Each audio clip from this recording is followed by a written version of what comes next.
Alla fine si è dimesso. Il presidente di Confindustria Catania, Angelo Di Martino, dopo la bufera mediatica sul pizzo pagato per 20 anni senza denunciare l'estorsione, ha fatto il passo indietro, che a gran voce soprattutto le associazioni anti-racket da giorni gli chiedevano insistentemente. La decisione di Di Martino è arrivata durante una riunione d'urgenza del Consiglio di Presidenza. Di Martino, dopo aver espresso la propria estraneità ai fatti così come riportati sulla stampa, riservandosi di agire per le vie legali, ha deciso di rimettere il mandato e di rassegnare quindi le proprie dimissioni per preservare l'immagine dell'associazione, evitando così qualsiasi ulteriore speculazione.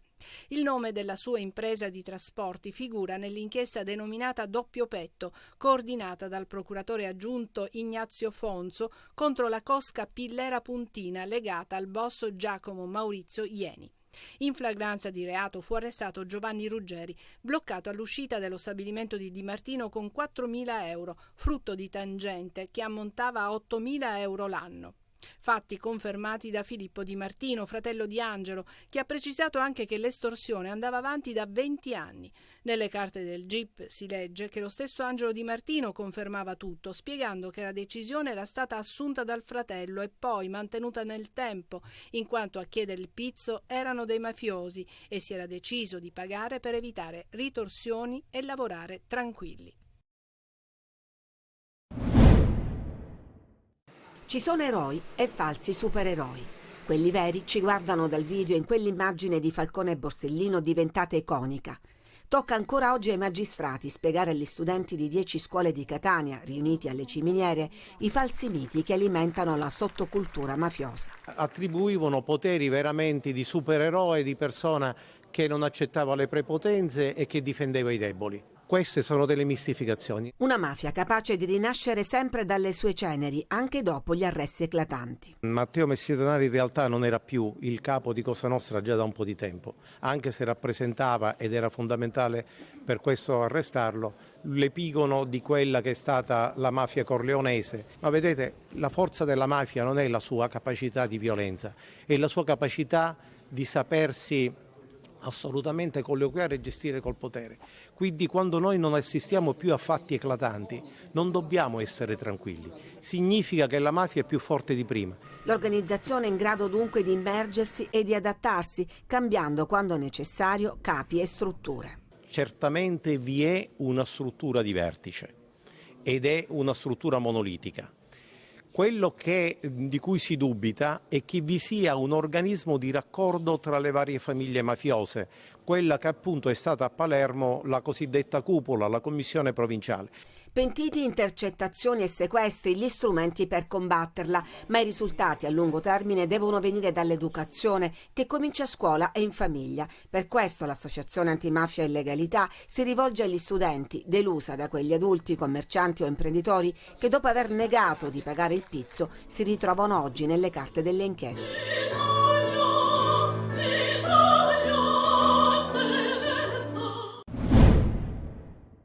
Stop al concorso per agenti forestali della regione siciliana. Lo ha stabilito la stessa regione dopo che gli ispettori nominati dal presidente Renato Schifani hanno consegnato la loro relazione. Il governatore non ha perso tempo e ha disposto l'annullamento del concorso.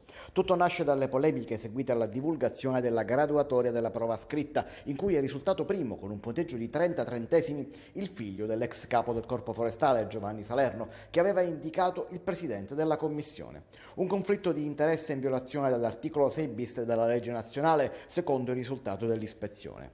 Dall'ampia relazione presentata al presidente della regione emerge che il dirigente generale del comando del Corpo Forestale dell'epoca avrebbe dovuto astenersi dal nominare il presidente della commissione di concorso, trovandosi in posizione di conflitto di interessi. Tale principio ha trovato conferma nella giurisprudenza amministrativa del TAR e del Consiglio di Giustizia Amministrativa, dicono dalla regione. Sono stati così annullati tutti gli atti varati dalla commissione concorsuale, comprese le prove scritte eseguite da 21.000 candidati a fine settembre tra Catania e Siracusa. La relazione è stata già trasmessa al dirigente generale del Dipartimento regionale della funzione pubblica per i conseguenziali adempimenti di legge e per l'adozione dei provvedimenti in autotutela. Sorgerà a Catania la più grande fabbrica d'Europa di pannelli solari e sarà Frisan a realizzarli nella zona industriale della città. Così veniva presentato lo scorso febbraio il megaprogetto che prevedeva un investimento di 600 milioni e 700 nuove assunzioni. Sono passati 10 mesi e la produzione non è ancora partita. La nuova proroga del cantiere preoccupa i 200 dipendenti che hanno manifestato con un sit-in indetto dal sindacato UGL. Già da qualche anno il progetto doveva partire, doveva portare ormai al completamento di tutte le linee. Questo ancora non è avvenuto. Dopo le grandi manifestazioni di inaugurazione in pompa magna facciamo un appello affinché questo progetto gli dia un'accelerata. Le ultime dichiarazioni dell'amministratore delegato che intende cedere il 50% dell'azienda a gruppi diversi da quelli che sono l'azienda Enel SPA che si era intestata a questo progetto importantissimo mette profondamente in allarme le persone. I 200 dipendenti sinora sono stati utilizzati per fare altro con turni ridotti e conseguente riduzione dello stipendio. Almeno ci diano una certezza, una sicurezza di partire al più presto con la produzione, anche perché noi ci hanno tolto i turni, ci hanno fatto stare per 16 mesi a centrale con un distacco su Eni Distribuzione, non garantendoci questo paracadute, però togliendo alcune cose, alcuni soldi da noi per noi utili. Ma ci sono delle mancanze anche nella busta paga, delle maggiorazioni turni, anche quando veniamo al lavoro, sede disagiata, cose che ancora non risolvono. I lavoratori temono una dismissione o un sensibile ridimensionamento del progetto già avviato e attendono rassicurazioni. C'è la firma sul decreto. In arrivo dalla regione siciliana c'è il bando per il contrasto al caro mutui. L'assessore regionale all'economia Marco Falcone ha firmato il provvedimento che mette nero su bianco budget e finalità della misura. L'idea di fondo è quella di garantire un aiuto a quelle famiglie a basso reddito che non riescono a far fronte agli aumenti dei mutui. La regione mette sul piatto un budget pari a 50 milioni di euro che dovrà servire ad aiutare una platea di 20.000 famiglie. A gestire il bando e l'erogazione degli aiuti sarà l'IRFIS, la società finanziaria in house della regione siciliana per il medio credito con sede a Palermo. Il bando, secondo le volontà del governo, dovrebbe essere pubblicato entro il prossimo 20 dicembre. Secondo l'impianto normativo potranno accedere agli aiuti le famiglie con un reddito annuale entro i 50.000 euro e che possano dimostrare di aver subito un aumento delle rate del loro mutuo per acquisto prima casa pari o superiore al 3% nell'ultimo anno. Intanto si è registrato il 10° rialzo consecutivo dei tassi di interesse da parte della Banca Centrale Europea e questo ha effetti diretti sull'economia, i mercati e i cittadini europei. La strategia di Francoforte, sebbene miri a controllare l'inflazione, ha impatti significativi sui mutui, ma anche in diversi altri settori.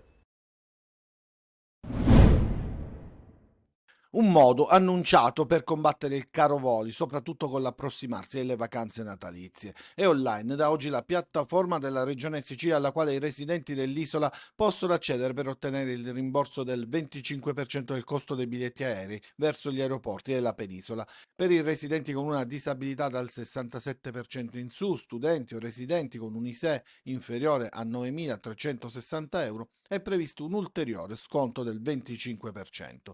È possibile ottenere l'erogazione del contributo sino al 30 gennaio del 2025 accreditandosi ed inserendo i dati e gli allegati sul portale web.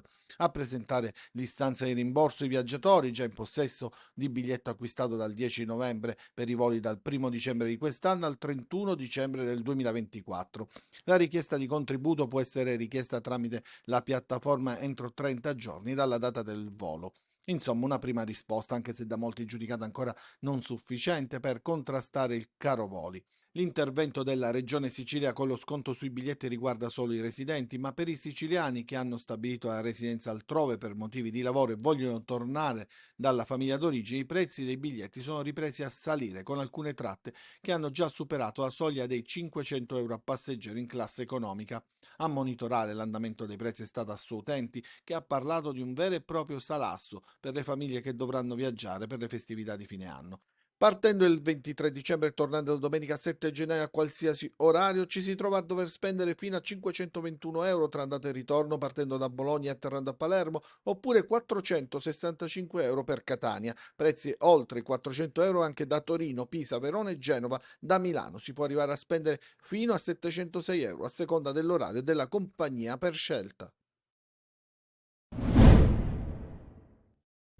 Il vaccino antinfluenzale da poter fare direttamente in farmacia. È partita anche nelle farmacie di Palermo e provincia la campagna di vaccinazione contro l'influenza. Oggi hanno aderito 83 farmacie, ma l'elenco potrebbe presto allungarsi. Possono accedere gratuitamente alla vaccinazione in farmacia, quindi a carico del Servizio Sanitario Nazionale, i soggetti di età superiore ai 18 anni cosiddetti eleggibili o aventi diritto. Ogni farmacia provvederà tutti i venerdì a ordinare all'ASP di Palermo le dosi necessarie, pertanto è consigliabile prenotarsi per consentire alle farmacie di garantire la massima efficienza. Un compito che la farmacia ha sempre svolto da sempre e che ha dato ulteriormente capacità di saper svolgere durante il periodo della vaccinazione anti-Covid. Siamo un presidio del Servizio Sanitario Nazionale a servizio delle comunità locali e lo saremo ancor più nel prossimo futuro con la piena applicazione della norma sulla farmacia dei servizi, che darà ulteriori possibilità ai nostri pazienti di trovare in farmacia un presidio pubblico pronto a soddisfare le richieste e a dare delle risposte utili al cittadino. Anche nelle altre città siciliane a breve inizierà la campagna in diverse farmacie del territorio. Sarà con voi per tutta la sera il mio amico Rosario, Tindaro Fiorello.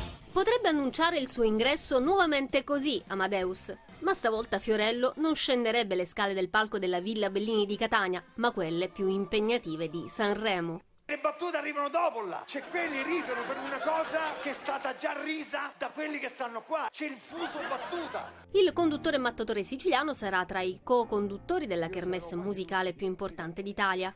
Già l'annuncio della sua presenza ha fatto esaltare il pubblico, che dovrà attendere però l'ultima serata del festival, il 10 febbraio, per vedere lo showman di Augusta, in provincia di Siracusa, intrattenere il pubblico come solo lui sa fare. E la comicità scelta da Amadeus per Sanremo 2024 è tutta siciliana. Ad affiancare il conduttore sul palco dell'Ariston, infatti, ci sarà anche Teresa Mannino, attrice e comica palermitana, che ha fatto dell'ironia e dei paragoni caratteriali nord-sud la sua cifra stilistica. Ho 22 cugini, sì, tipica reazione da milanese. Quando lo dico a Palermo, 22 cugini rimangono tutti così, come dire, perché normale, no? Cioè, anzi, pochi, come mai ce ne ha così pochi, penso. Saranno 27 i concorrenti big in gara e la Sicilia sarà rappresentata da un trio dai numeri impressionanti, amatissimi in tutto il mondo e per 2/3 siciliani. Il volo. Signori, si va, siamo a Sanremo. Si va. Ciao ragazzi, ci vediamo a Sanremo. Ciao.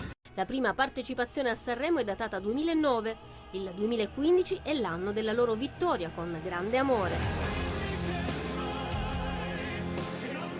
Nel 2019 l'ultima partecipazione con Musica che resta. Appuntamento dal 6 al 10 febbraio.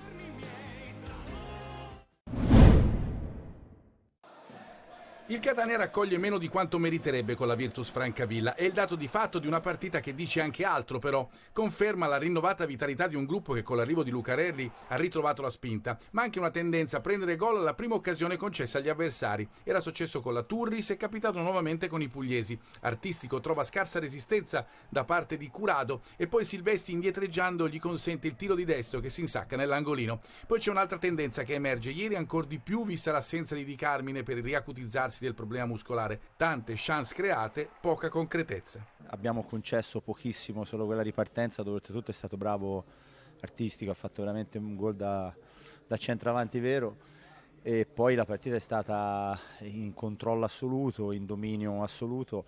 Abbiamo creato tantissimi presupposti per far gol, purtroppo non ci siamo riusciti. L'allenatore ricorre all'uomo più in forma del momento, Giuseppe De Luca, e anche a Bocic, perché la spinta fino al 70° è notevole, ma soprattutto nel secondo tempo sembra destinata a non sortire effetto. La Virtus si difende con ordine, ma non può nulla sull'assist di Bocic e in particolar modo sul movimento da vera punta del numero 7 del Catania, che stoppa, si coordina e mette in buca la palla dell'1-1.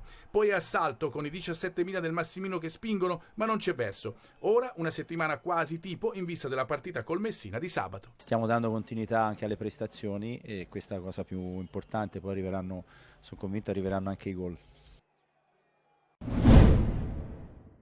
Federico Pacciardi e Michele Mausso, fedelissimi di Modica, gli salvano la panchina nello scontro diretto di Teramo contro il Monterosi, ma è banale nelle scelte il tecnico di Mazzara. Accade così che con gli uomini contati trova il modo di inventarsi soluzioni inattese, ma questa volta vincenti. Musi storti all'annuncio della formazione per la presenza di Pacciardi ed Mausso, preferiti a Ferrara e Zunno. Sono invece proprio loro gli autori dei 2 gol con i quali il Messina è tornato alla vittoria dopo 48 giorni. Il resto lo hanno fatto il miglior Fumagalli della stagione, la Dea bendata con 2 traverse dei laziali, imprecisi 2 volte anche dagli 11 metri. Modica respira, insieme a lui il direttore sportivo Roma e il presidente Sciotto, tornato ad essere bersaglio dei tifosi dopo una tregua di alcuni mesi. Il Messina lancia timidi segnali di risveglio, questa volta premiato da episodi che in altre occasioni lo hanno punito. Per uscire dalla crisi però serve ben altro e soltanto il mercato di gennaio, in linea teorica, potrà risolvere i problemi di un organico modesto e carente nei 3 reparti. Prima del Giro di Boa, sabato prossimo derby notturna con il Catania, senza lo squalificato Polito, e a seguire le gare contro Potenza e Monopoli.